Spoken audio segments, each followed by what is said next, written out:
Hello there, welcome back.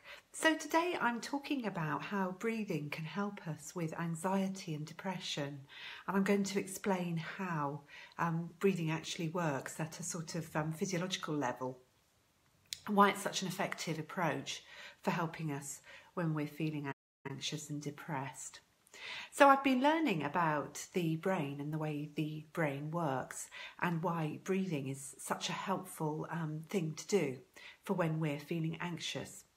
And basically what it comes down to is our sort of fight or flight system and the rest and digest system, which I've talked about before.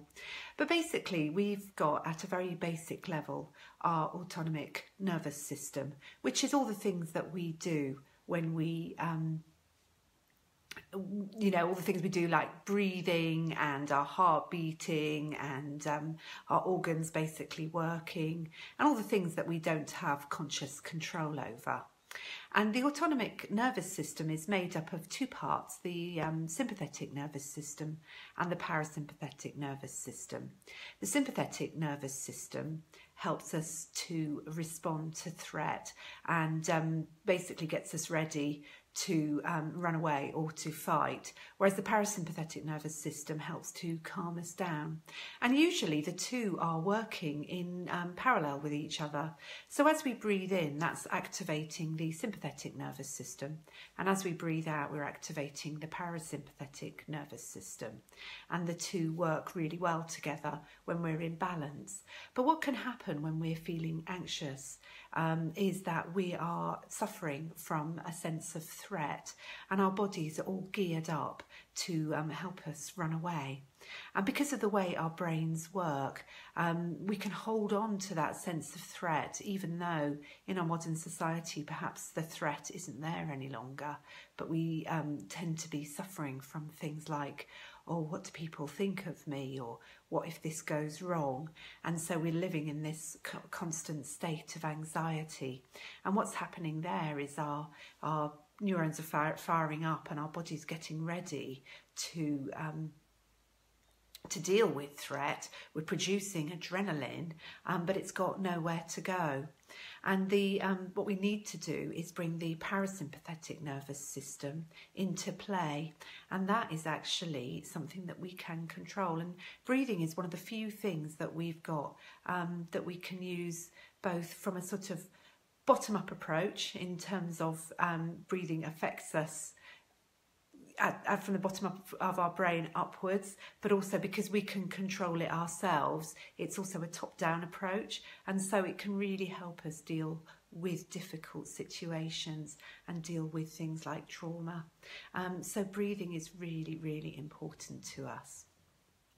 One of the things I wanted to say as well is about how babies develop. So when babies are first born, obviously they can cry and sleep and wee and poo, and they have their sort of shock reflexes, don't they? But those sort of really basic things that babies do, that sort of shows you the level of what we call the reptilian brain, the basic brain. And then gradually over time, the baby's brain will be developing and it'll begin to learn more and more until the brain is fully developed. And that's an illustration of how the autonomic nervous system is when we're first born. That's an example of what that nervous system is about. But as babies develop, they have sort of masses and masses of potential in the way they develop. And to a certain extent, a lot of the way the baby's brain develops depends upon environment and depends on the sort of experiences that they're having as they're growing older. And this applies to children. In fact, our brains go on developing into our mid-20s.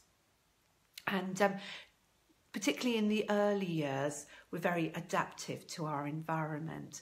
And so if we're growing up in a very secure environment, we'll learn, our brains will develop in a particular way and would be less likely to suffer from fear and anxiety, whereas somebody who's raised in an environment which perhaps is more threatening, their brains basically adapt to be able to deal with that threat.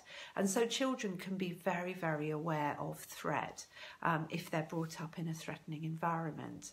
And so if there's any sort of abuse or whatever going on in a family, that can really cause a child to be adaptive to that threatening environment.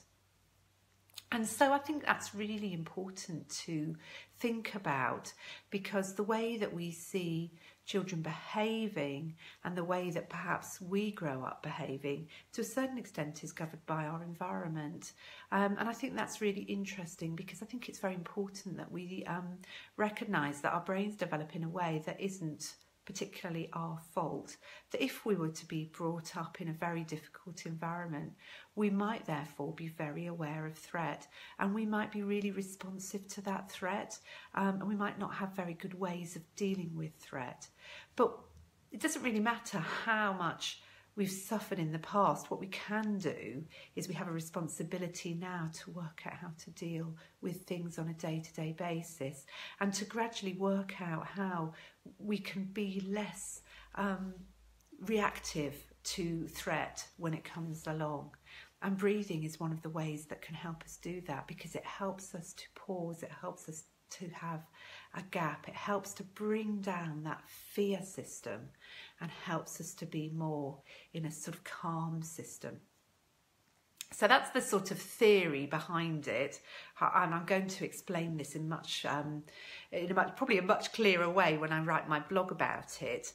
But I thought the most useful thing is actually, so talking about breathing, what can you do to help you if you're feeling anxious, and what breathing techniques are there that can really help? And I just want to share a sort of couple of really quick self-help ways of helping you with your breathing. As you know, some of you, I do go to yoga, and I attend something called Hatha Yoga. And the Hatha Yoga is very much about breathing and moving together, and breathing, you move with your in-breath and your out-breath. And that's a really helpful thing to do if you are sort of somebody who suffers from anxiety and stress. But the sort of hatha, the ha, is actually the sort of breathing out.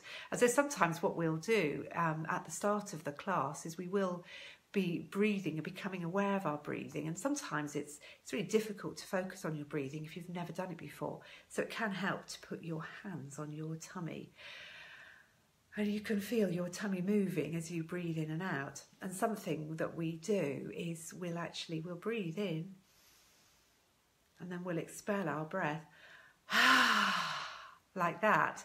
And if you're on your own, obviously this isn't probably something you want to do on the bus, but if you're on your own and you're feeling a bit stressed, that can be a really sort of helpful thing to do, to actually let go of all that stress and tension with the out breath.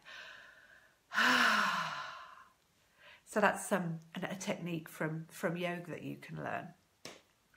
Another sort of technique that's really helpful is, in order to sort of slow our bodies down, is to actually slow our breath down. And so what we do there is we're thinking about trying to have fewer breaths maybe in a minute. And one of the ways we can do this is through counting in and out to a count of five, and you build up to this slowly. So you sort of start off saying, right, you're breathing in for 1, breathing out for 1, and then breathing in for 2. So 1, 2, and breathing out for 2, 1, 2, breathing in for 3, 1, 2, 3, and breathing out for 3, 1, 2, 3, breathing in for 4, 1, 2, 3, 4, breathing out for 4, 1, 2, 3, 4, and now breathing in for 5, 1, 2, 3, 4, 5, and breathing out for 5, 1, 2, 3, 4, 5. And you keep that rhythm going that breath of in for 5 and out for 5. And it can also help as you're breathing in and out for 5. As you're breathing out, say to yourself in your head, body slowing down, and then breathe in again for 5. And as you breathe out, mind slowing down. And that sort of really slows you down, and it helps to deal with some of that anxiety and tension that you can feel in various parts of your body. Another technique that I find really helpful, again another yoga technique, is what we call either square beat breathing or rectangular breathing. And I actually find it easier to do the rectangular breathing. So this is where you breathe in for a certain count, and then you hold your breath in, and then you breathe out for another count, and you don't breathe in again for another short count. So I tend to do rectangular breathing to a count of 4 and 2. So I'll demonstrate that. So you start off breathing in 1, 2, 3, 4, hold 1, 2, breathe out 1, 2, 3, 4, hold for 2, 1, 2, and then breathe in for 4. So I'm going to do that now, do it quietly.